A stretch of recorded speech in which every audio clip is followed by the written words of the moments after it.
नमस्कार दोस्तों, स्वागत है आपका स्टडी फॉर सिविल सर्विसेज में। फ्री वीडियो के लिए चैनल को तुरंत सब्सक्राइब कर लीजिए और नोटिफिकेशन को जरूर ऑन कर लेना।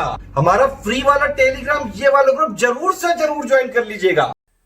दोस्तों, एंशिएंट इंडियन हिस्ट्री के टॉप 500 क्वेश्चन की जो सीरीज हमने स्टार्ट की थी उसमें ये अगला वीडियो लेक्चर है और इसमें हम पाणिनि के बारे में कुछ जो तथ्य दिए हुए हैं उस पर चर्चा करेंगे और आगे की जो स्टोरी है उसे जानेंगे। इस समय हम ऋग वैदिक काल को देख रहे थे, यानी जो वैदिक समय था उसमें हम ऋग वैदिक दौर को देख रहे थे। हम अपने प्राचीन इतिहास को जानने का प्रयास कर रहे थे और इसमें हमारा जरिया, हमारा जो माध्यम था वो प्रश्न था, मतलब MCQs के जरिए हम ऐसा करने की कोशिश कर रहे थे। तो इन प्रश्नों को हल करने से पहले आप NCERTs को एक बार ठीक ढंग से पढ़ लीजिए, चाहे किताबों के माध्यम से पढ़िए या यहाँ पर वीडियो उपलब्ध है उनके माध्यम से पढ़िए। वीडियोस NCERTs पर बन चुके हैं, चाहे वो मेडिवल हो या एंशिएंट हो या मॉडर्न ही क्यों ना हो, सभी पर बन चुके हैं। तो पहले उन वीडियोस को देख लीजिए, उसके बाद जो ये MCQs वाले कार्यक्रम चल रहे हैं इनसे जुड़ जाइए। ये जो कार्यक्रम है ये रिवीजन के पर्पज से चलाए जाते हैं। मतलब अगर आप डायरेक्ट MCQs को देखना शुरू कर देंगे तो जानकारियां तो आपको यहाँ से भी मिलेंगी। एक एक प्रश्न में अनेकों प्रश्न छिपे हुए हैं, अनेकों क्वेश्चन जो है इसमें घुसे हुए हैं। तो इन्फॉर्मेशन और फैक्ट आपको यहाँ भी मिल जाएंगे, लेकिन वैसी इन्फॉर्मेशन नहीं मिलेगी जो कि मिलनी चाहिए। असल में आपको सिर्फ प्रीलिम्स नहीं पास करना है, आपको मेंस भी क्लियर करना है और फाइनल रूप से सेलेक्ट होना है। तो फाइनल सिलेक्शन के लिए आपके पास पूरी व्याख्यात्मक बुद्धि होनी चाहिए, मतलब उसे डिस्क्राइब करने की क्षमता होनी चाहिए और डिस्क्रिप्शन करने की जो पावर है वो आपके अंदर तब आएगी जब आप किताबों को पढ़ेंगे, चाहे वो वीडियो के माध्यम से पढ़िए या फिर जो कागज़ हैं उनके माध्यम से पढ़िए, मतलब किताबों के जरिए पढ़िए, हार्ड कॉपी में पढ़िए चाहे सॉफ्ट कॉपी में पढ़िए, लेकिन पढ़िए। पहले किताबों को पढ़िए, उसके बाद जो MCQs यहाँ दिख रहे हैं उनको सॉल्व करिए, तो आपको मज़ा भी आएगा और ज़्यादा कुछ सीखने के लिए भी मिलेगा। ये कुछ बातें हैं। और इसके साथ साथ एक चीज़ और कि जब प्रश्न हल करवाए जाते हैं, यहाँ पर जितने भी MCQs सॉल्व कराए जाते हैं तो उसमें आप खुद से करने का प्रयास करिए। एक बार वीडियो को रोक लीजिए अगर आपको एक्स्ट्रा टाइम चाहिए। वैसे यहाँ समय दिया जाता है, जब प्रश्न बोला जाता है तो उसके बाद कुछ देर रुक जाते हैं। रुकने से क्या होता है, आपको टाइम मिल जाता है, लेकिन आपको अगर और समय चाहिए तो आप रोक सकते हैं वीडियो को, वहीं पॉज कर लीजिए और प्रश्न को भली भांति देखकर एक बार एक कागज़ पे अपने जितने भी उत्तर हैं उनको लिखते जाइए। जैसे पहले वाले का मान लीजिए B वाला ऑप्शन करेक्ट है तो आपने B लिख दिया, फर्स्ट का B करेक्ट है, सेकंड का C करेक्ट है। इस प्रकार से आप नोट करते गए और बाद में उसको मिलाते जाइए और देखिए कि आपके खुद से कितने सही हो रहे हैं, ईमानदारी से आपके कितने सही हो रहे हैं। और जितने एक बार में सही हों उसका उल्लेख कमेंट बॉक्स में करिए, कमेंट सेक्शन में बताइए कि आपने कितने सही किए। ये कुछ बातें हैं। और ये जो पेड कोर्सेज के बारे में जानकारी है इसको आप रोज़ सुनते हैं तो देख लीजिए। इसमें जो पेड कोर्सेज हैं अगर आप इनसे जुड़ने की इच्छा रखते हैं तो ये जो 2 मोबाइल नंबर आपको दिख रहे हैं इस पर आप संपर्क कर सकते हैं। पेमेंट कितना करना है, कहाँ करना है, कैसे करना है और इसके साथ साथ पेड ग्रुप में आपको क्या क्या मिलेगा ये सब जानकारी वहाँ दे दी जाएगी, इसकी पूरी सूचना वहाँ मिलेगी। और विभिन्न प्रकार के कार्यक्रम चलते हैं, जैसे कि प्रारंभिक परीक्षा के लिए, मुख्य के लिए, इसके अलावा वैकल्पिक विषयों के लिए आंसर राइटिंग के इवैल्यूएशन का प्रोग्राम है। यहाँ पर आप आंसर लिखकर सबमिट करेंगे तो फीडबैक दिया जाएगा। टेस्ट सीरीज आप ज्वाइन कर सकते हैं। इतने तरह के प्रोग्राम चलते हैं। इसके अलावा ये जो फ्री वाला टेलीग्राम का ग्रुप है स्टडी फॉर सिविल सर्विसेज के नाम से, इसको जरूर ज्वाइन करिए। जरूर इसलिए ज्वाइन करिए, इसलिए नहीं क्योंकि ये फ्री है, फ्री तो ये है ही है, लेकिन इसलिए ज्वाइन करिए क्योंकि यह सूचना देता है और इन्फॉर्मेशन बहुत ज़्यादा महत्वपूर्ण होती है। सही इन्फॉर्मेशन और समय से मिलने वाली इन्फॉर्मेशन जो है वो ज़्यादा मूल्यवान होती है, वो आपको यहाँ पर मिलेगी। चैनल से संबंधित सूचनाएं हों या आयोग के जितने भी निर्णय होते हैं, मान लीजिए कोई आंसर की आयोग जारी करता है या परीक्षाओं से संबंधित जो कैलेंडर जारी होते हैं वो यहाँ पे दिए जाते हैं। इसके बाद विभिन्न प्रकार के जो नोटिफिकेशन आपके लिए इंपॉर्टेंट होते हैं वो आपसे यहाँ शेयर किए जाते हैं। तो आप यहाँ जुड़े रहेंगे तो नोटिफिकेशन आपको मिलते रहेंगे। बार बार जो मैसेज आते हैं उससे परेशान न हुआ करिए, क्योंकि वो आपको सूचना देने के पर्पज से ही शेयर किए जाते हैं। ये जानकारियाँ थीं। और इसके अलावा यूट्यूब पर जितने भी वीडियोज़ आप हमारे देखते हैं वो पूरी तरह से फ्री ऑफ कॉस्ट होते हैं, तो उसका पूरा लाभ लीजिए, नोट्स बनाइए उससे।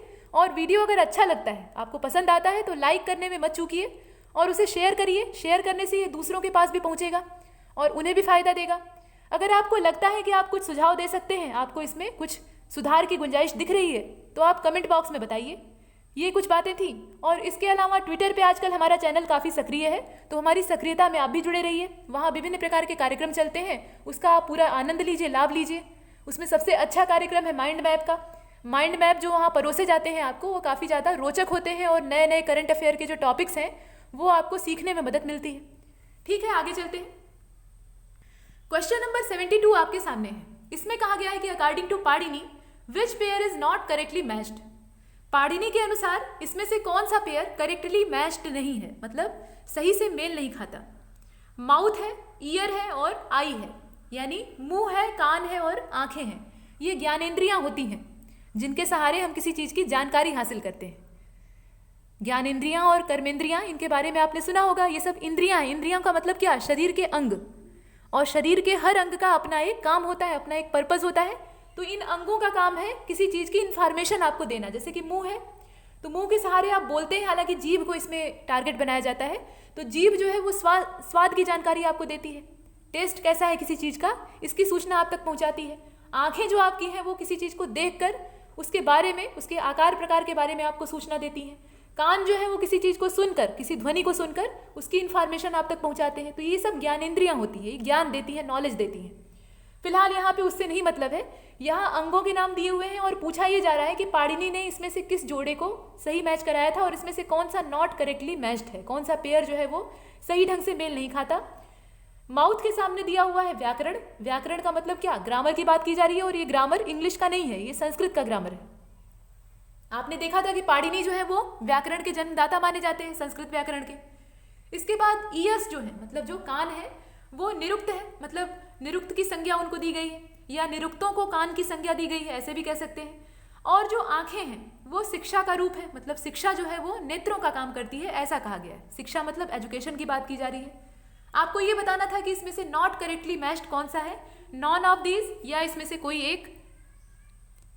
तो इसका जो सही आंसर है वो है बी वाला। बी का मतलब ये है कि जो सी है यानी आई वाला वो सही नहीं है, वो करेक्टली मैच्ड नहीं है। बाकी दोनों एकदम ठीक है। जैसे माउथ जो है वो व्याकरण से संबंधित है और जो ईयर्स है, हमारे जो कान है, वो निरुक्त से संबंधित है। तो आइए इसकी एक्सप्लेनेशन देखते हैं। देखिए, आई जो है यानी आंखें जो है वो ज्योतिष से संबंधित है। ज्योतिष का मतलब एस्ट्रोलॉजी से संबंधित है। ज्योतिष एक विद्या है और प्राचीन काल में, जो प्राचीन भारत था, उस समय इसे विज्ञान माना जाता था। आज के आधुनिक समय में, आधुनिक दौर में जो वर्तमान वैज्ञानिक है वो इसे विज्ञान मानने से मना करते हैं, इसलिए क्योंकि इसके जो तथ्य हैं वो प्रमाणित नहीं हो पाते। अधिकतर तथ्यों को प्रूफ नहीं किया जा सकता और वर्तमान का जो साइंस है वो तथ्यों को प्रमाणित करने में ज़्यादा यकीन रखता है। जब तक कोई चीज़ सिद्ध नहीं होती तब तक उस पर भरोसा नहीं करता। इसीलिए ज्योतिष को विज्ञान होने की कैटेगरी से बाहर कर दिया गया। लेकिन पहले के समय में इसे साइंस माना जाता था, इसे साइंस का एक पार्ट समझा जाता था। और यहाँ यही कहा गया है कि आंखें जो है वो ज्योतिष के रूप में होती है, या ज्योतिष विद्या जो है वो नेत्रों का काम करती है। अब कैसे? तो ज्योतिष के सहारे हम क्या करते हैं? ग्रहों और नक्षत्रों की दशा सही सही मालूम करके हम किसी भी मनुष्य के भूतकाल या उसके भविष्य की जानकारी हासिल कर सकते हैं। मतलब बीते हुए समय की भी जानकारी हासिल कर सकते हैं और आने वाले समय में क्या होने वाला है इसकी भी इंफॉर्मेशन हम दे सकते हैं। यहाँ तक कि अगर ज्योतिष की सही जानकारी किसी के पास हो, मतलब ये ऐसी मान्यता थी, ये सही है अथवा नहीं, ये यहाँ पर कोई नहीं कह सकता। पहले के समय की, जिस समय ये ग्रंथ लिखे गए और जिस समय का ये सब व्याख्यान आप देख रहे हैं, इस समय ऐसी मान्यता प्रचलित थी कि किसी बालक का अगर जन्म होता है और उसके जन्म के समय का सही सही ज्ञान हो, मतलब जो घंटा मिनट होता है वो सही सही मालूम हो, दिन और महीना सही मालूम हो, मतलब उसकी पूरी बर्थ डिटेल किसी के पास हो, तो वह उसके जीवन की एक एक घटना को सही ढंग से लिख सकता है। मतलब उसके जीवन में हर मिनट पर क्या होने वाला है इसका विवरण दिया जा सकता है, ग्रहों की दशा का आकलन करके, उसका कैलकुलेशन करके। तो इसमें गणित का भी यूज़ किया जाता था और विज्ञान के जो तथ्य थे उनको भी इस्तेमाल किया जाता था। लेकिन कुछ भी सिद्ध नहीं हो पाया, इसलिए आज के समय में ये भ्रामक कह दिया गया, मतलब ये भ्रम फैलाता है, ऐसा बोल दिया गया। फिलहाल ये कितना सही है ये तो भविष्य ही बताएगा, क्योंकि अभी इस पर कोई प्रामाणिक चर्चा नहीं हो पाई है। यहाँ ये कहा गया कि आइज जो है वो ज्योतिष हैं। तो ज्योतिष कैसे हैं?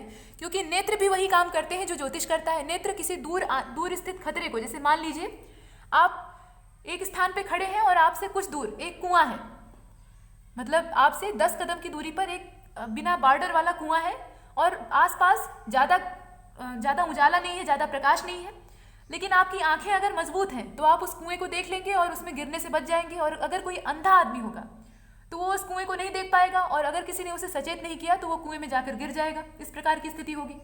तो आंखें क्या करती हैं? ये आने वाले खतरे की सूचना आपको देती हैं। सिर्फ कुआं ही नहीं, सामने से कोई भी हमला करने वाला है या कोई भी संकट आपके ऊपर आने वाला है तो उसकी सूचना आपको किससे मिलती है? आंखों से मिलती है। आंखें एक कैमरा की तरह होती हैं और वो दिमाग तक चित्र भेजती हैं और दिमाग जो है वो उसके बारे में निर्णय लेता है और बताता है कि क्या करना चाहिए। तो फिलहाल ये साइंस इतना नहीं, इसमें ये बताया गया है कि ज्योतिष जो है वो नेत्र है। तो ज्योतिष भी वही काम करता है, भविष्य में आने वाले संकटों और भविष्य में आने वाली घटनाओं की सूचना देता है, इसलिए वो नेत्र है। शिक्षा जो है वो बुद्धि कही जा सकती है, लेकिन नेत्र नहीं कही जा सकती। शिक्षा जो है वो नेत्र की संज्ञा के रूप में नहीं आती है यहाँ पे। तो इसलिए यहाँ पाणिनि का जो पेयर है, मतलब पाणिनि के द्वारा बनाए गए जो पेयर्स हैं, उसमें सी वाला करेक्टली मैच नहीं है, बाकी दोनों सही है। यहाँ देख लीजिए, इसी की व्याख्या दी हुई है। आगे चलते हैं, इसका बी वाला करेक्ट था। क्वेश्चन नंबर 73 को देखिए। फिर यहाँ पर पेयर्स आ गए हैं, वही चीजें हैं, उसी को आगे बढ़ाया गया है। जो बचे हुए थे उसकी इंफॉर्मेशन दूसरे वाले प्रश्न में समाहित है।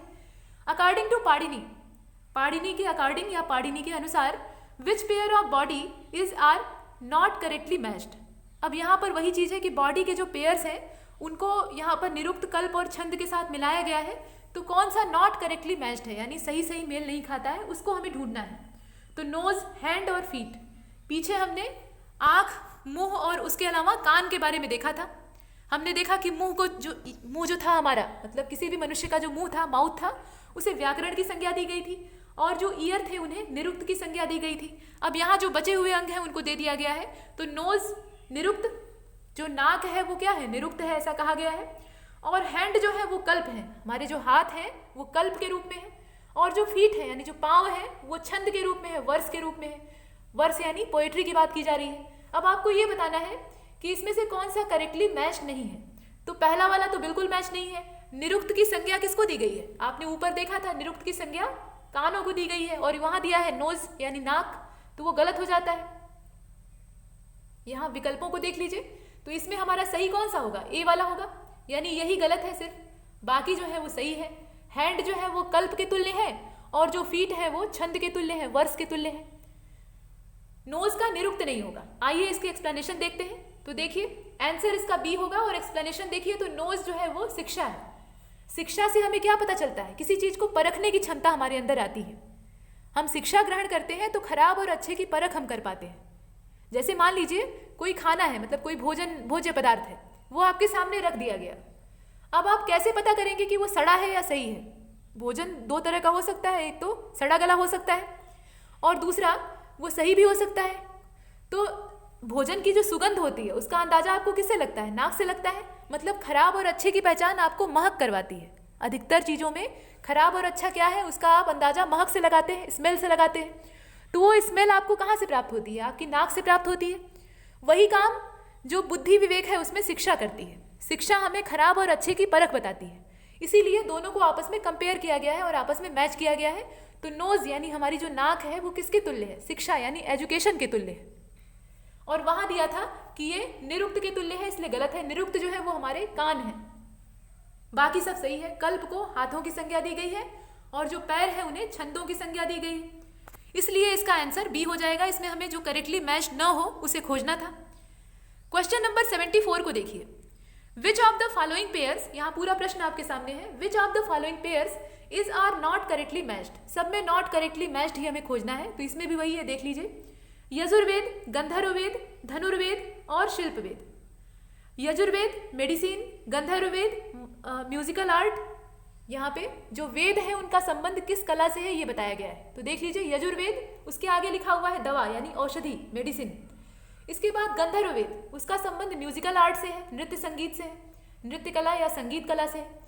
धनुर्वेद, इसका संबंध वार टैक्टिस से है, मतलब जो युद्ध विद्या है उससे है। और शिल्पवेद, इसका संबंध कला से है, आर्ट से है। आपको ये बताना है कि इसमें से नॉट करेक्टली मैच्ड कौन सा है। तो साफ साफ मालूम हो रहा है, इसमें तो देख कर ही अंदाजा लग जा रहा है। सिर्फ जो ए वाला है वो इसमें करेक्टली मैच्ड नहीं है। ए वाला क्या है, यजुर्वेद। यजुर्वेद में क्या चीज़ है, यजुर्वेद में किन चीज़ों का कलेक्शन है ये आप जानते हैं। उसमें रिचुअल्स हैं, यानी जो कर्म कांड है उनका संकलन है। उसमें 2 पार्ट थे, शुक्ल यजुर्वेद और कृष्ण यजुर्वेद, उनके बारे में आपने देखा था। और उसमें कुल मिलाकर टोटल कर्म कांड है, यानी पूजा की विधि विधान है, जिन्हें कि आप रिचुअल्स कहते हैं।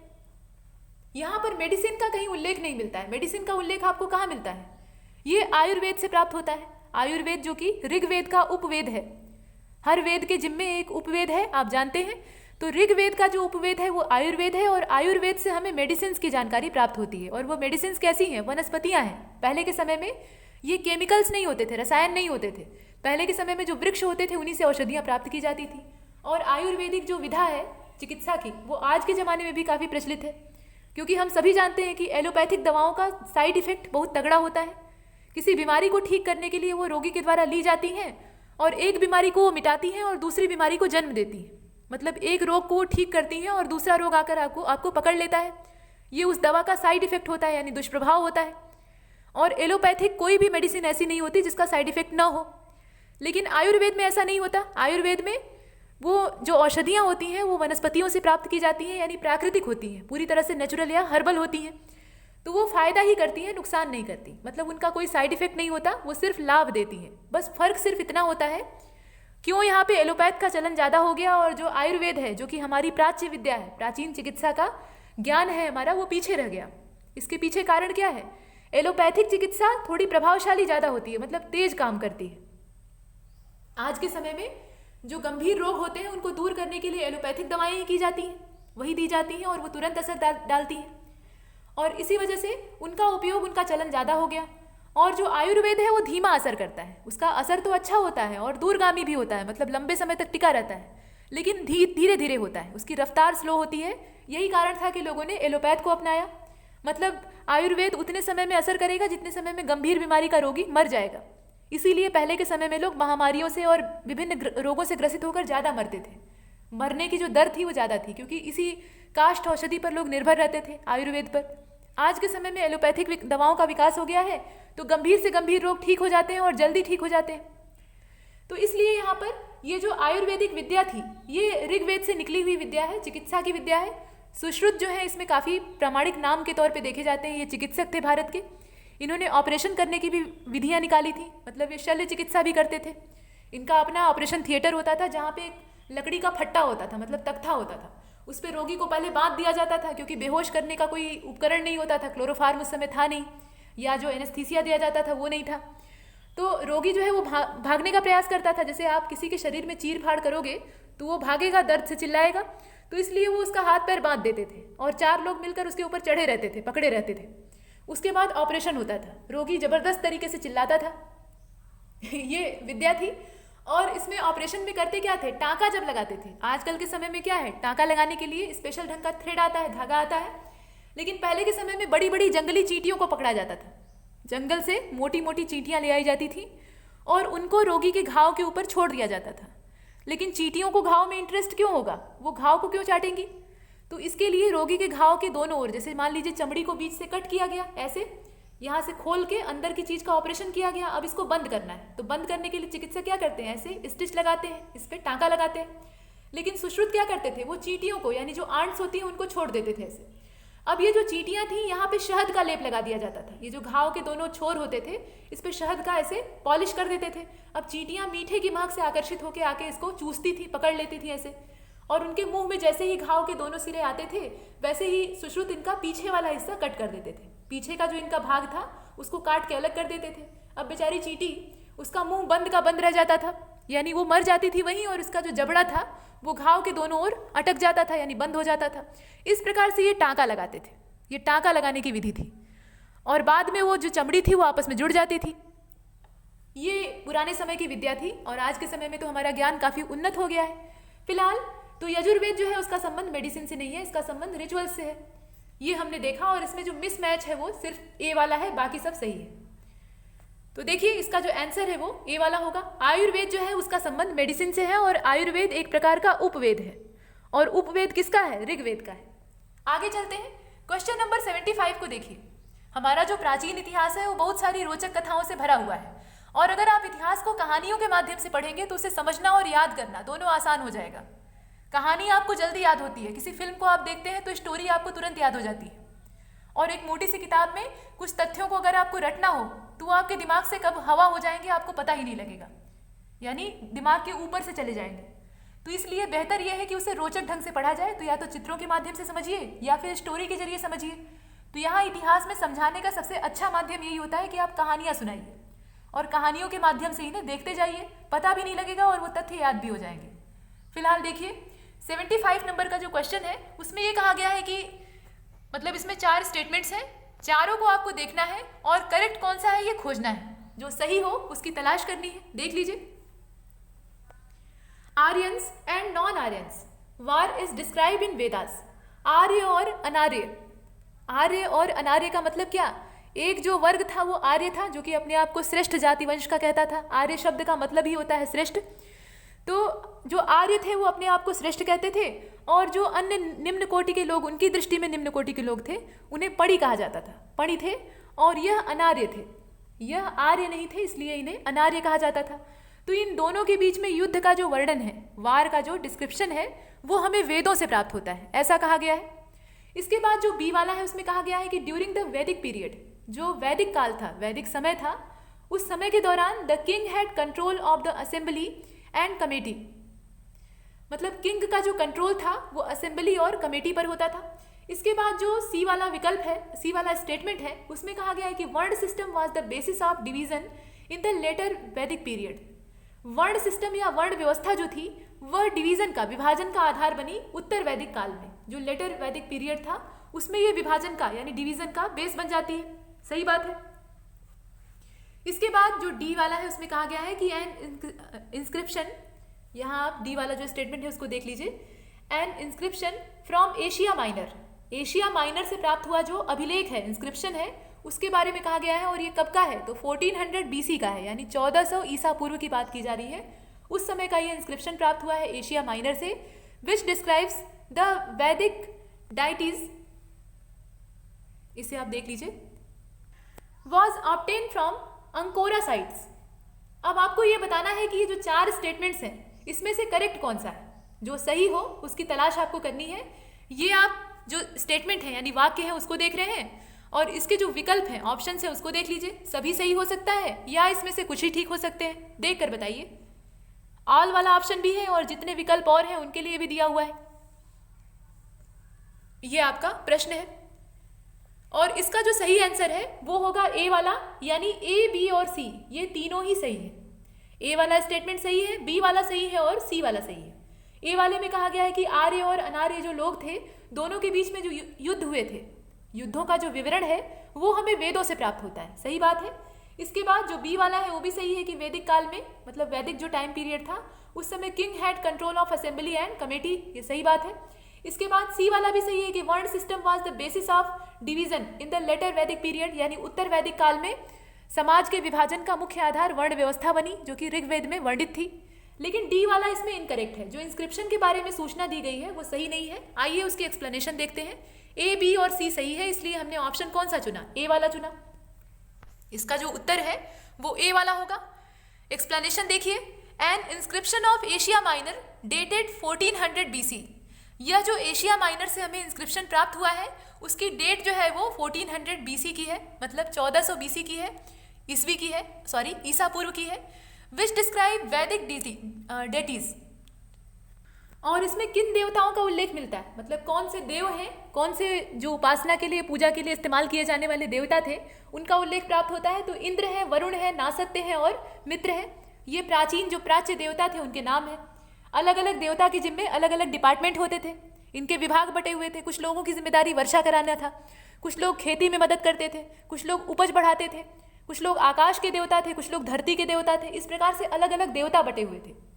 तो यहाँ जो देवताओं का पूरा वर्गीकरण है वो हमें इस इंस्क्रिप्शन से प्राप्त होता है। मतलब ये इंस्क्रिप्शन कब का है? ये एशिया माइनर से प्राप्त हुआ है और ये लगभग 1400 BC, मतलब 1400 ईसा पूर्व इसकी जो डेट है वो दी हुई है। इसकी प्राप्ति कहाँ से हुई है? तो साइट का नाम वहाँ गलत दिया था। अंकोरा साइट नहीं है बल्कि बोगज कोई है। ये जो अभिलेख है ये बोगज कोई अभिलेख कहा जाता है। इसकी प्राप्ति एशिया माइनर से हुई है और यह जो है इसमें अलग अलग देवताओं का उल्लेख प्राप्त होता है, जैसे कि इंद्र, वरुण, इसके अलावा नासत्य। वरुण मतलब क्या? ये जल के देवता थे। इंद्र जो थे वो देवताओं के राजा थे। इसके अलावा नासत्य और मित्र ये सभी देवता थे जो कि प्राचीन आद्य देवता के तौर पे देखे जाते हैं। इसे हमने देखा और यहाँ जगह का नाम गलत दिया था, बोगज कोई की जगह पे यहाँ दे दिया था। यहाँ आप देख लीजिए जो डी वाला है वो इनकरेक्ट क्यों है, बाकी सब सही है। इसमें जितना सब दिया है वो सब ठीक है, लेकिन ये जो अंकोरा साइट दे दिया है इस वजह से गलत हो जाता है। यहाँ होगा बोगज कोई। 75 नंबर वाले में ए, बी और सी सही है, डी वाला इनकरेक्ट है। और क्यों इनकरेक्ट है तो वो हम देख चुके हैं, यहाँ पर बोगज कोई होगा। आगे चलते हैं। इसका जो आंसर था वो ए वाला था। 76 नंबर के क्वेश्चन को देखिए। इसमें भी 4 स्टेटमेंट्स हैं और इन पर हमें विचार करना है और बताना है कि इसमें से कौन सा करेक्ट है। जो सही हो उसकी तलाश आपको करनी है। देख लीजिए। Consider the following statements. जो दिए हुए स्टेटमेंट है उन पर विचार कीजिए और बताइए कि इसमें से सही कौन सा है। तो ए वाला है 1/4 ऑफ मंत्रास ऑफ ऋग्वेद। यहां ये कहा गया है कि 1/4 of the mantras of Rigveda Samhita are dedicated to god of fire. God of fire का मतलब क्या? अग्नि देवता की बात की जा रही है। तो ये यहाँ कहने का तात्पर्य है कि जो ऋग्वैदिक संहिता थी यानी ऋग्वेद था, उसके 1/4 मंत्र 1/4 यानी 1/4 जो मंत्र है वो गॉड ऑफ फायर को डेडिकेटेड है, यानी उन्हें समर्पित है, अग्नि देवता को समर्पित है, ऐसा कहा गया है। हर देवता के जिम्मे कुछ मंत्र यहाँ पे लिए गए हैं, मतलब हर देवता की स्तुति के लिए कुछ मंत्रों की रचना की गई है। तो किस देवता के नाम से कितने मंत्र हैं ये महत्वपूर्ण है, इससे प्रश्न बार बार बनते हैं और यहाँ इसी से संबंधित क्वेश्चन है। इसमें यह कहा गया है कि 1/4 या 1/4 जो मंत्र है ऋग्वैदिक संहिता में, उसमें गॉड ऑफ फायर को समर्पित मंत्रों का नंबर आता है। इसके बाद जो बी वाला है उसमें कहा गया है कि इन द पोस्ट वैदिक पीरियड यानी जो उत्तर वैदिक काल था उसमें rituals were the main among religious activities. जो कर्म कांड थे, जो रिचुअल्स थे, वह यहाँ पे मेन हो जाते हैं, मुख्य हो जाते हैं। जितनी भी रिलीजियस एक्टिविटी होती है उसमें धार्मिक क्रियाकलापों में कर्म कांडों का जोर ज़्यादा बढ़ जाता है, कर्म कांडों का महत्व बढ़ जाता है और हमारा समाज अब कट्टरता की ओर, रूढ़िवादिता की ओर बढ़ने लगता है। ऋग्वैदिक काल में जितनी उदारता होती है, जितना लचीलापन होता है और समाज के सभी वर्गों को बराबर की हिस्सेदारी मिलती है, उतना ही विपरीत उत्तर वैदिक काल में हमारा समाज बन जाता है। जो सनातन सभ्यता है उसमें कठोरता आ जाती है। जो वर्ण व्यवस्था पहले बना रखी थी वो अब बहुत ज़्यादा कठोर हो जाती है। आपने पीछे देखा कि वो जन्म आधारित हो जाती है, जबकि कर्म आधारित पहले थी। उसका जो आधार है अब कुल और जन्म हो जाता है, मतलब आप जिस कुल में जन्म लेंगे उस हिसाब से काम करेंगे और उसी हिसाब से कर्म कांडों को भी बहुत ज़्यादा बल दिया जाता है। जो समाज का ऊंचा तबका था और ऊंचे तबके में पूजा पाठ और कर्म कांड कराने का जो दायित्व था वो ब्राह्मणों के ऊपर था, जो कि ब्रह्मा जी के मुख से जन्म लेने वाले कहे जाते थे। तो ये जो ब्राह्मण थे ये अपने फायदे के लिए कर्म कांडों को बहुत ज़्यादा जटिल बना देते हैं और उसमें जो निम्न वर्ग था उनके हिसाब से, कथित तौर पर जो निम्न वर्ग था उसको ये उस कर्म कांड से अछूता रखते हैं, बाहर रख देते हैं कि धार्मिक ग्रंथों को स्त्रियां छू नहीं सकती और जो शूद्र और वैश्य है वो भी इन्हें स्पर्श नहीं कर सकते। हाँ, दूर से बैठकर कुछ ग्रंथों को सुन सकते हैं, सबको नहीं सुन सकते। और वेदों को पढ़ने का तो जन्म सिद्ध अधिकार हम ही को प्राप्त है, हम ही स्पेशल वैरायटी में जन्म लिए हैं, ऐसा यहाँ पे उनका मानना था। तो ये कुछ बुरी परंपराएं थी और इसी वजह से यहाँ कहा गया है कि जो उत्तर वैदिक काल था इस समय रिलीजियस एक्टिविटीज में जो रिचुअल्स थे उनका महत्व बहुत ज़्यादा बढ़ जाता है। इसके बाद कहा गया है कि मन, यहाँ पर कहा गया है कि मना या मन इसी को कहा जाता है, ये मना कहना यहाँ ज़्यादा सही होगा। तो जो मना शब्द था वैदिक इरा में यानी वैदिक काल में उसका मतलब धन होता था, मना का अर्थ होता था धन, ऐसा दिया हुआ है। इसके बाद nature worship was the basis of religious या रिलीजन मेंशन्ड इन ऋग्वेद। जो नेचर वर्शिप थी यानी प्रकृति पूजा थी वो धर्म का आधार थी, ऐसा ऋग्वेद में मेंशन किया गया है, ऋग्वेद में उल्लिखित है। ये 4 कथन है। अब चारों कथनों पर आपको विचार करना है, आपको देखना है और बताना है कि इसमें से करेक्ट कौन सा है, सही कौन सा है। देख लीजिए, चारों वाक्य आपके सामने हैं और ये आपके ऑप्शंस हैं। प्रश्न और विकल्प आपको दिखाई दे रहे हैं। इसका सही आंसर हो जाएगा बी वाला। बी का मतलब ये है कि बी, सी और डी ये तीनों ही करेक्ट हैं। जो करेक्ट है उसी की तलाश करनी थी, तो बी सही है, सी सही है और डी सही है। तो आइए देख लेते हैं पहले स्टेटमेंट और उसके बाद देखेंगे एक्सप्लेनेशन। तो देखिए, बी वाला सही है, ए वाला इसमें गलत है, ए वाला जो है वो गलत है, बाकी जो है वो सही है। इसमें जो गॉड ऑफ फायर को डेडिकेटेड मंत्रों की बात कही गई है वो असल में इंद्र को समर्पित है। ये जो मंत्रों की बात कही गई है कि 1/4 of the mantras of Rigveda संहिता या ऋग्वैदिक संहिता, तो यह जो मंत्र है 1/4 ये असल में इंद्र को समर्पित है। इनके बारे में हम देखेंगे। फिलहाल बी वाले को देखते हैं। तो इसमें ये कहा गया है कि इन पोस्ट वैदिक पीरियड रिचुअल्स वर मेन एमंग रिलीजियस एक्टिविटी। जो रिलीजियस एक्टिविटीज होती थी उसमें रिचुअल्स का मुख्य स्थान हो गया था उत्तर वैदिक काल में, ये सही बात है। और सी वाला भी सही है कि मना जो था वो धर्म, यहाँ पे धन का प्रतीक था, मतलब वो वेल्थ का प्रतीक माना जाता था, सिंबल माना जाता था। वैसे ही नेचर वर्शिप के बारे में जो जानकारी दी है वो भी सही है। इसमें ए वाला इनकरेक्ट था। तो आइए देख लेते हैं उसके बारे में। अ क्वार्टर ऑफ मंत्रास, वही बात है, अ क्वार्टर ऑफ मतलब वही 1/4 की बात की जा रही है। तो 1/4 जो मंत्र थे ऋग्वैदिक संहिता के वो डेडिकेटेड थे गॉड इंद्र को, यानी भगवान इंद्र को। तो भगवान इंद्र नहीं थे, ये देवता इंद्र थे। भगवान तो 3 ही है, हिंदू धर्म में भगवान 3 ही है। कौन कौन से? ब्रह्मा, विष्णु, महेश, ये लोग देवता थे और देवताओं के राजा थे इंद्र। तो इंद्र को यहाँ पर ये जो मंत्र है 1/4 मंत्र है ये समर्पित है।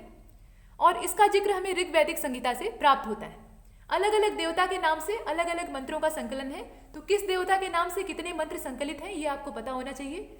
ये हमने देखा और इसका जो आंसर था वो था बी वाला, मतलब बी, सी और डी करेक्ट है, लेकिन ए वाला जो है वो गलत है। वहां पर गॉड ऑफ फायर दिया है तो उसकी जगह पे इंद्र होगा। इससे पहले जो पीछे वाला क्वेश्चन हमने हल किया है, ये वाला, मतलब 75 नंबर का, इसमें जो बी वाला स्टेटमेंट था उसकी एक्सप्लेनेशन थोड़ी गलत की गई थी। इसमें ये कहा गया था, मतलब लिखा जो है, during the Vedic period the king had control of assembly and committee, राजा पर सभा और समिति का नियंत्रण होता था। यहाँ पर हमने गलत बोल दिया था कि राजा का सभा और समिति पर नियंत्रण होता था।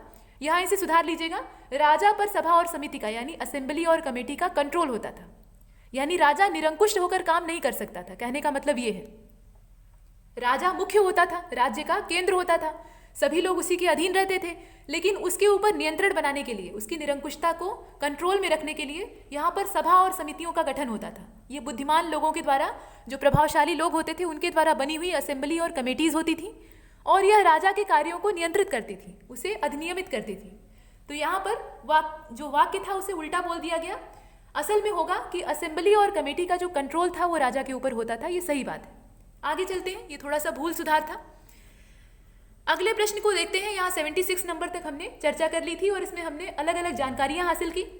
77 नंबर के क्वेश्चन को देखिए, इसमें फिर से कुछ स्टेटमेंट्स हैं और उस पर हमें विचार करके बताना है कि इसमें से कौन सा नॉट करेक्ट है, जो गलत है उसकी तलाश आपको करनी है। तो सबसे पहले जो वाक्य है उनको देख लिया जाए। ए वाला देखिए, इसमें कहा गया है the famous Gayatri mantra is in the Rigveda. Rigveda में प्रसिद्ध गायत्री मंत्र का उल्लेख प्राप्त होता है, यानी जो सनातन धर्म में या वैदिक धर्म में प्रचलित गायत्री मंत्र है वो हमें कहाँ से मिलता है, ऋग्वेद से मिलता है। इसके बाद जो बी वाला है उसमें कहा गया है, जो बी वाला स्टेटमेंट है उसको देख लीजिए, the gift voluntary given to the king in the Vedic period was सेक्रिफिशियल।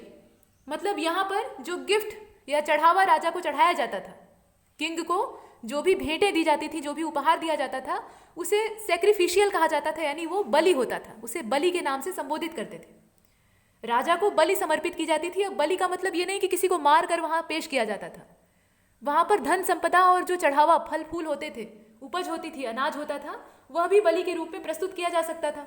ये ऐसा दिया हुआ है। इसके बाद जो सी वाला स्टेटमेंट है उसमें कहा गया है कि द डिस्क्रिप्शन ऑफ राइट्स, यानी जो संस्कार होते हैं उसके बारे में जो डिस्क्रिप्शन है, is in the original text of Griham Sutra. वह हमें गृहम सूत्र से वास्तविक रूप में प्राप्त होता है, यानी वह गृहम सूत्र की कथा वास्तु है या उसका मुख्य विषय वास्तु के तौर पे मौजूद है। इसके बाद जो वेद त्रयी है, वेद त्रयी का नाम हम सुनते हैं, तो वेद त्रयी में सामवेद, यजुर्वेद और अथर्ववेद ये तीनों शामिल हैं, ऐसे दिया हुआ है।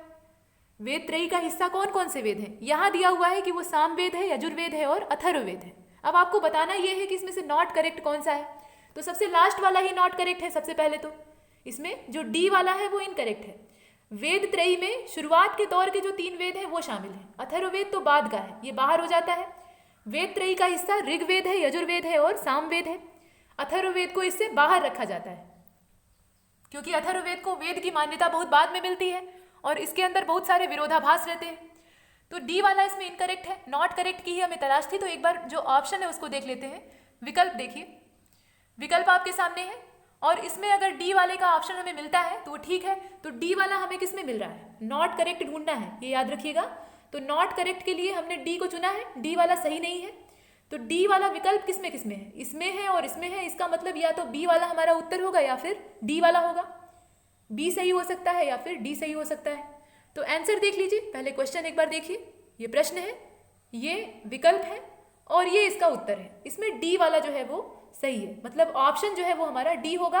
और ऑप्शन डी होने का मतलब ये है कि जो स्टेटमेंट डी है, स्टेटमेंट जो डी दिया हुआ है इस क्वेश्चन में, वो नॉट करेक्ट है, अर्थात इनकरेक्ट है। और इनकरेक्ट होने का मतलब ये है कि यहाँ वेद त्रयी की जो नाम दिया हुआ है वो गलत है।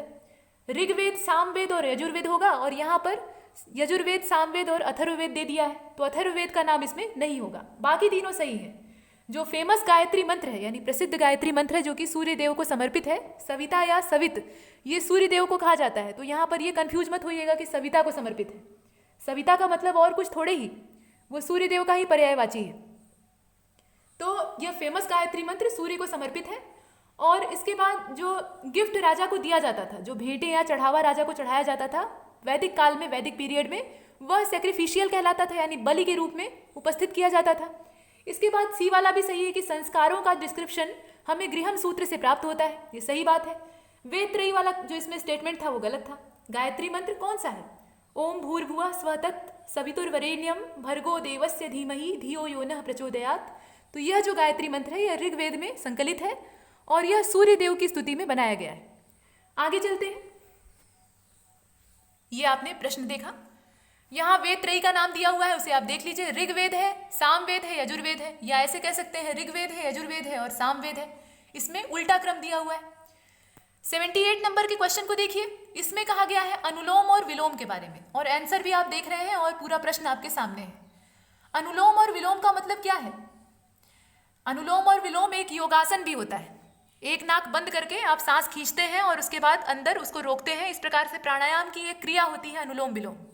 बाबा रामदेव बहुत तेज करवाते हैं। तो यहाँ उस अनुलोम विलोम की बात नहीं हो रही है। यहाँ पर जो अनुलोम विलोम है वो उसका संबंध विवाह से है। ये विवाह की परंपराएं या प्रथाएं थी। तो यहाँ जो संबंध है वही बताना है। हमें ये बताना था कि अनुलोम और विलोम, या अनुलोम को प्रतिलोम भी कहा जाता था, माफ कीजिएगा, विलोम को प्रतिलोम भी कहा जाता था। तो इसको आप इस रूप में भी देख सकते हैं, अनुलोम और प्रतिलोम। अनुलोम और प्रतिलोम का संबंध किससे है? तो इसमें बर्थ दिया है, यूथ दिया है, इसके बाद मैरिज दिया है और डेथ दिया है। तो जो 16 संस्कार होते हैं मानव जीवन में, 16 संस्कारों का वर्णन मिलता है। तो उन 16 संस्कारों में जो विवाह संस्कार है उससे इसका संबंध है, मैरिज से इसका संबंध है। इसे हमने देखा। इसके बारे में और विस्तार से चर्चा आगे होगी। इसमें अनुलोम विवाह कौन से होते थे और प्रतिलोम विवाह कौन से होते थे, इसको हम देखेंगे। और उससे उत्पन्न होने वाली जो संतति होती थी, मतलब उससे जो बच्चे उत्पन्न होते थे, उन्हें हम क्या कहते थे, उन्हें किस नाम से जाना जाता था, इसके बारे में भी चर्चा होगी। आगे इस पर प्रश्न बनेगा और इसे हम विस्तार से देखेंगे। यहाँ संक्षिप्त में इसलिए क्योंकि प्रश्न की मांग उतनी नहीं है, प्रश्न की डिमांड जितनी थी उतना देखा गया। 79 नंबर के क्वेश्चन को देख लीजिए। Consider the following statements. अब यहाँ फिर से कुछ स्टेटमेंट्स आपके सामने हैं, इन्हें देखना है और बताना है कि इसमें से करेक्ट कौन सा है। वाक्य आप देख रहे हैं, पूरा प्रश्न आपके सामने है, सिर्फ आंसर गायब है, तो आंसर कुछ देर बाद देखिएगा। पहले प्रश्न देख लीजिए। ए वाला जो स्टेटमेंट है उसमें कहा गया है कि the most common crime mentioned in Rigveda was theft of animals. कहा यह गया है कि ऋग्वेद में सबसे जो महत्वपूर्ण, या ये कह लीजिए कि सबसे अधिक सामान्य तौर पे किया जाने वाला जो अपराध था वो पशुओं की चोरी था। ऋग्वेद में अपराध के तौर पे जो सबसे ज्यादा जिक्र मिलता है वो पशुओं की चोरी का मिलता है। और उसमें भी कौन सा चोरी? तो गायों की चोरी। पहले के समय में ऋग्वैदिक काल जो था, मतलब जो वैदिक टाइम पीरियड था, उसका जो शुरुआती दौर था, उस समय धन संपदा में गायों को गिना जाता था। जिस व्यक्ति के पास जितनी ज्यादा गायें होती थी, गौ होती थी, गौ संपदा होती थी। मतलब गाय का मतलब ये नहीं कि सिर्फ जो गौ माता है वही, गाय के परिवार में जितने भी सदस्य आते हैं, बैल बछिया कुल, बैल वगैरह, उसके अलावा जो सांड होते हैं वो भी, तो ये सब जिस व्यक्ति के पास ज्यादा मात्रा में होते थे, जितनी ज्यादा मात्रा में होते थे, वो उतना ही धनी माना जाता था। ये संपदा के तौर पे, धन के तौर पे देखे जाते थे। आपने जो प्राचीन परंपराएं हैं उनमें गौदान की प्रथा को सुना होगा, गाय का दान करना। आज के समय में तो ये मतलब एक सिर्फ निभाने वाली रस्म बन गई है, लेकिन पहले के समय में बड़ी संख्या में गौ दान की जाती थी। कोई भी यज्ञ होता था तो राजा गायें दान करते थे, ब्राह्मणों को गायें दान करते थे। तो इसकी कहानियां हैं पीछे। फिलहाल इसमें यह कहा गया है कि जो सबसे सामान्य अपराध था ऋग्वैदिक काल का, वो जानवरों की चोरी था, उसमें भी विशेष रूप से गायों की चोरी। और गायों की पहले चोरी होती थी। ऐसी कथाएं हैं ऋग्वेद में कि जो आर्य होते थे, यानी जो श्रेष्ठ पुरुष होते थे, अपने आप को श्रेष्ठ कहते थे, वो गाय पालते थे, गाय रखते थे, उनके पास संपदा होती थी, वो धनी होते थे, और उनकी गायों की चोरी पणी किया करते थे। पणी का मतलब कौन? जो अनार्य होते थे, जो आर्य नहीं होते थे बल्कि निम्न होते थे उनके हिसाब से। और जब गायों की चोरी वो कर लेते थे तो उसके बाद गविष्टि होती थी। गविष्टि का मतलब ये कि गायों की खोज होती थी, और गविष्टि एक प्रकार का युद्ध अभियान होता था। ये पूरा एक युद्ध का अभियान होता था। गायों की खोज होती थी और पता लग जाता था कि वो गायें किसकी गौशाला में है, तो उससे युद्ध होता था। और इसमें जो जन है और जो पूरे जनपद हैं वो भाग लेते थे, मतलब जो पूरा ग्राम्य क्षेत्र था वो इसमें जुटकर एक साथ लड़ता था और फिर अपने गौ समूह को वापस प्राप्त कर लेता था। इस प्रकार से पहले गायों के लिए युद्ध होता था। तो गविष्टि वाली जो प्रथा थी वो यहाँ से निकल कर आती है, ऐसा दिया हुआ है। इसके बाद जो बी वाला स्टेटमेंट है उसमें कहा गया है कि द अथर्ववेद, और अथर्ववेद के साथ जुड़ा हुआ है संहिता। तो the Atharvaveda Samhita is called Brahmaveda. जो अथर्ववेद संहिता है उसको ब्रह्मवेद के नाम से भी जानते हैं, ऐसा दिया हुआ है। इसके बाद जो सी वाला है उसको देखिए, इसमें कहा गया है कि an entire mandala of Rigveda, Rigveda का एक entire mandala is a collection of sukta dedicated to Indra.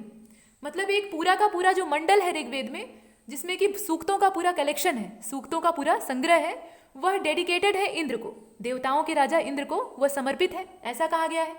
इसके बाद कहा गया है कि Shruti is the main source of Vedic era history. श्रुति जो है वो वैदिक इरा जो था, मतलब पूरा जो वैदिक काल था, उसके इतिहास को जानने का सबसे प्रमुख स्रोत है। श्रुतियों के द्वारा हमें वैदिक समय की या वैदिक काल की जितनी चीज़ें हैं, जितना भी उस समय का इतिहास है, उसकी जानकारी प्राप्त होती है। अब आपको ये बताना था कि इसमें से करेक्ट कौन सा है। 4 स्टेटमेंट आपके सामने हैं, चारों पर आपको विचार करना है और करेक्ट की तलाश करनी है। बताइए। ऑप्शंस आप देख रहे हैं, सभी सही हो सकते हैं या इसमें से कुछ ठीक हो सकते हैं। और इसका जो सही आंसर है वो होगा सी वाला, यानी ए, बी और डी इसमें करेक्ट है। ए सही है, बी सही है और डी सही है। ए कौन सा? ए वाला, इसके बाद बी वाला और डी वाला, लेकिन सी वाला इसमें सही नहीं है। सी वाले में ये कहा गया है कि एन इंटायर मंडल, सी वाला जो इसमें विकल्प था वो सही था, लेकिन सी वाला स्टेटमेंट जो है वो सही नहीं है। और हमें सही जो ना हो उसकी तलाश नहीं करनी है, जो सही हो उसकी तलाश करनी है। तो ए वाला स्टेटमेंट बिल्कुल ठीक है, जिसमें कहा गया है कि पशुओं के मामले में जो चोरी का अभियान होता था वही सामान्य चोरी के तौर पे ऋग्वेद में वर्णित है, यानी ये कॉमन थेफ्ट होती थी, कॉमन चोरी होती थी। इसके बाद अथर्ववेद संहिता जो है इसे ब्रह्मवेद भी कहा जाता है, ये भी बात सही है। इसके बाद जो डी वाला है कि श्रुति जो है यह मेन सोर्स है वैदिक इरा हिस्ट्री को जानने का, उसका ये मुख्य स्रोत है। लेकिन ये जो सी वाला स्टेटमेंट था इसमें ये कहा गया कि एक इंटायर मंडल ही ऋग्वेद का जो है वो देवराज इंद्र को समर्पित है, जिसमें कि उनकी स्तुति में सूक्त लिखे गए, सूक्तों का संग्रह है। तो आइए एक्सप्लेनेशन देखते हैं और देखते हैं कि सही बात क्या है। देखिए, an entire mandala of Rigveda is a collection of sukta dedicated to the god सोम।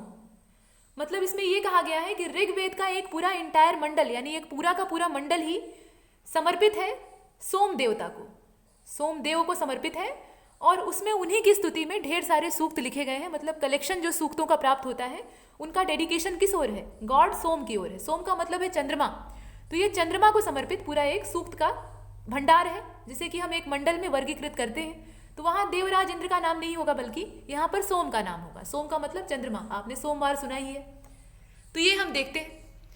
तो 79 नंबर के क्वेश्चन में हमें जो करेक्ट हो उसकी तलाश करनी थी, तो इसमें ए वाला सही था, इसके बाद बी वाला सही था और डी वाला सही था, सी वाला गलत था। वहाँ इंद्र नहीं होगा बल्कि सोम होगा, इसे हमने देखा और इसका जो आंसर है वो सी वाला होगा।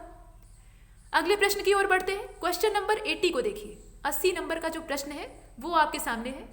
विच ऑफ द फॉलोइंग पेयर्स, अब इसमें से जो जोड़े दिए हुए हैं उनके बारे में कुछ पूछा है। तो क्या पूछा है देखिए, which of the following pairs is not, is या आर, मतलब एक से ज़्यादा भी हो सकता है, कोई एक हो सकता है या एक से ज़्यादा भी इसमें नॉट करेक्टली मैच्ड हो सकता है, जो कि सही से मेल ना खाता हो। कुल मिलाकर कितने हैं? 4 है। तो कल्प है, ज्योतिष है, शिक्षा है और निरुक्त है। इसका मतलब क्या है? ये वेदांगों के नाम दिए हुए हैं। और इन वेदांगों का संबंध किस चीज से है, मतलब कौन सी विद्या से है? ये दाहिनी ओर दिया हुआ है, मतलब राइट साइड में दिया हुआ है। आपको सही सही जो मैच है उसको ढूंढना है और उसे अलग कर देना है। उसे अलग इसलिए करना है क्योंकि वो हमारा उत्तर नहीं है। हमें चाहिए कौन सा? जो करेक्टली मैच ना हो, जो नॉट करेक्टली मैच्ड हो, वो आपको खोजना है। तो अगर आप सही वाला अलग कर देंगे तो गलत वाला अपने आप आपके सामने आ जाएगा। तो देख लीजिए, कल्प का संबंध रिचुअल्स से है, मतलब कर्म कांडों से है, ऐसा दिया हुआ है। इसके बाद ज्योतिष का संबंध एस्ट्रोनॉमी से है, ये बिल्कुल सही है। ज्योतिष जो है वो एस्ट्रोनॉमी से संबंध रखता है, ये सही है। तो सही को हमने बाहर कर लिया। इसके बाद शिक्षा का संबंध फोनिक्स से है, ऐसा दिया हुआ है। और जो निरुक्त है उसका संबंध ग्रामर से है। तो अब आप देखिए कि इसमें से कौन सा नॉट करेक्टली मैच्ड है, जो सही सही मेल ना खाता हो उसको आपको बताना है। तो इसमें बी वाला तो होगा नहीं। नॉन ऑफ दीज का भी विकल्प है, यानी इनमें से कोई भी ऐसा नहीं है जो कि इनकरेक्ट हो, सभी सही भी हो सकते हैं या इसमें से कुछ गलत भी हो सकते हैं। तो बी वाला इसमें नॉट करेक्टली मैच हो नहीं सकता, इसलिए बी वाला ऑप्शन नहीं होगा, या तो ए होगा या फिर सी होगा या फिर डी होगा। तो इसका जो उत्तर है वो होगा सी वाला, यानी ओनली डी जो है इसमें इनकरेक्ट है। निरुक्त का संबंध ग्रामर से नहीं है, निरुक्त का संबंध ग्रामर से नहीं है। निरुक्त का संबंध यहाँ पे, जो निरुक्त है उसका संबंध यहाँ पे एटमोलॉजी से है। एटमोलॉजी का मतलब क्या होता है ये जान लीजिए। तो एटमोलॉजी में जो वर्ड्स होते हैं, जो शब्द होते हैं, उनकी मीनिंग जानने का प्रयास किया जाता है और उनकी पूरी हिस्ट्री जानने की कोशिश की जाती है। मतलब कौन सा शब्द कहाँ से आया है, उसका ओरिजिन क्या है और उसकी मीनिंग क्या है, इसको जानने की जो विद्या होती है, इसकी स्टडी जहाँ की जाती है, उस चीज़ को एटमोलॉजी कहते हैं, उस विधा को एटमोलॉजी कहा जाता है। और निरुक्त वही है, निरुक्त में यही काम करते हैं। तो निरुक्त का संबंध ग्रामर से नहीं है, बाकी जितने हैं वो सही सुमेलित है। मतलब शिक्षा जो है इसका संबंध फोनिक्स से है। इसके बाद ज्योतिष का संबंध एस्ट्रोनॉमी से है, खगोल विज्ञान से है। और वैसे ही कल्प का संबंध रिचुअल्स से है, यानी कर्म कांडों से है। 3 सही सुमेलित हैं, डी वाला इसमें गलत है। निरुक्त का संबंध ग्रामर से नहीं है बल्कि एटमोलॉजी से है। मतलब इसमें शब्दों के अर्थ और उसका इतिहास, उसका ओरिजिन जानने की कोशिश की जाती है। इसे हमने देखा। तो ये क्वेश्चन नंबर 80 तक हम देख चुके हैं, 80 नंबर के क्वेश्चन तक। 81 नंबर के एमसीक्यू को अगले वीडियो लेक्चर में डिस्कस करेंगे। यह जो प्रश्न है इसमें हम कुछ विदुषी महिलाओं के बारे में देखेंगे। विदुषी महिलाओं का मतलब क्या? देखिए, विद्वान उस व्यक्ति को कहते हैं जो विद्याओं का ज्ञाता हो, विभिन्न विद्याओं को जानता हो और उसके पास साथ में बुद्धि भी हो। सिर्फ किताबी ज्ञान पाने वाले को बुद्धिमान या विद्वान नहीं कहते, उसके अंदर व्यवहारिक ज्ञान का भी समावेश हो, मतलब दुनियादारी की समझ हो और उसके साथ साथ वो पढ़ा लिखा और सुशिक्षित हो, तो ऐसे पुरुष को विद्वान कहते हैं।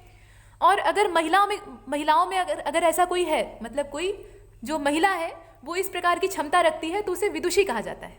विद्वान जो है ये पुल्लिंग है और उसी का स्त्रीलिंग है विदुषी। तो यहाँ हम कुछ महिलाओं के बारे में देखने वाले हैं, जैसे विश्ववारा है, घोषा है और अपाला है। तो ये विदुषी महिलाएं हैं। ये उस जमाने की पढ़ी लिखी महिलाएं थीं। पढ़ी लिखी के अलावा कुशाग्र बुद्धि वाली स्त्रियां थीं। इन्होंने वेदों में मंत्रों की रचना और सूक्तों की रचना की है। इसी से आप इनकी क्षमता का अंदाजा लगा सकते हैं और इस बात का भी अंदाजा लगा सकते हैं कि उस समय स्त्रियों की दशा कितनी बेहतर थी। हालांकि उस जमाने में भी स्त्रियों को टारगेट बनाया जाता था, उनकी आलोचना होती थी। आगे आप देखेंगे कि सिर फोड़ देने की धमकी मिलती है। शास्त्रार्थ करने पर स्त्रियों को सिर फोड़ देने की और मारने पीटने की धमकियां प्राप्त होती हैं। ये ऋषि महात्मा ही करते हैं, कोई गुंडा बदमाश नहीं करता। तो इस प्रकार की धारणा स्त्रियों के प्रति लोगों के मन में पहले भी थी, लेकिन कम थी। जो प्रारंभिक वैदिक युग था उसमें ये चीज़ें कम थी। बाद में जो प्रथा थी ये ज़्यादा बढ़ जाती है और महिलाओं को सामान की तरह यूज़ किया जाने लगता है। और मध्यकाल तक आते आते तो स्थिति एकदम गड़बड़ हो जाती है। तो मध्यकाल की बिगड़ी हुई दशा वर्तमान में धीरे धीरे सुधर रही है, लेकिन सुधार अभी भी बहुत कुछ बचा हुआ है। तो इसको इतना ही छोड़ देते हैं। आगे वाली जो कथा है, आगे वाली जो स्टोरी है, वो प्रश्नों के माध्यम से अगले वीडियो लेक्चर में। तब तक के लिए नमस्कार।